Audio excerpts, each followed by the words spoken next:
2026 সালের আইপিএল এর নিলামে কলকাতা নাইট রাইডার্স বাংলাদেশের পেসার মুস্তাফিজুর রহমানকে 9.2 কোটি রুপিতে কিনে নিয়েছিল, কিন্তু সম্প্রতি তাকে দল থেকে রিলিজ দেওয়ার নির্দেশ দিয়েছে বিসিসিআই, যা মুস্তাফিজুর রহমানের চুক্তিভিত্তিক বেতন পাওয়া নিয়ে বড় ধরনের অনিশ্চয়তা তৈরি করেছে।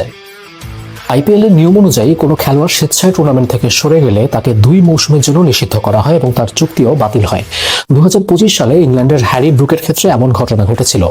একইভাবে কোনো খেলোয়াড় খেলা শুরুর আগে আহত হলে আইপিএল স্ট্যান্ডার্ড চুক্তি অনুযায়ী তাকে কোনো অর্থ প্রদান করা হয় না। মুস্তাফিজ না চোট পেয়েছেন না তিনি স্বেচ্ছায় সরে গেছেন। তার রিলিজের ঘোষণা এসেছে মূলত বিসিসিআই নির্দেশে। এই বিশেষ পরিস্থিতি ফোর্স মেজর ধারার আওতায় পড়ে, যেখানে অনিয়ন্ত্রিত বিশেষ পরিস্থিতিতে চুক্তির বাধ্যবাধকতা থেকে মুক্তি পাওয়া যায়। বিসিসিআই এর অনুরোধে মুস্তাফিজুরকে মুক্তি দেওয়ায় কেকেআর এই ধারা ব্যবহার করে চুক্তির অর্থ প্রদান এড়াতে পারে। ভারতীয় গণমাধ্যমের প্রতিবেদন অনুযায়ী জটিল চুক্তিগত পরিস্থিতির কারণে মুস্তাফিজুরের আইপিএল এর বেতন পাওয়ার সম্ভাবনা খুবই কম। মুস্তাফিজুরকে রিলিজ দেওয়ার ফলে কেকেআর নতুন করে প্লেয়ার সাইন করানোর সুযোগ পাবে।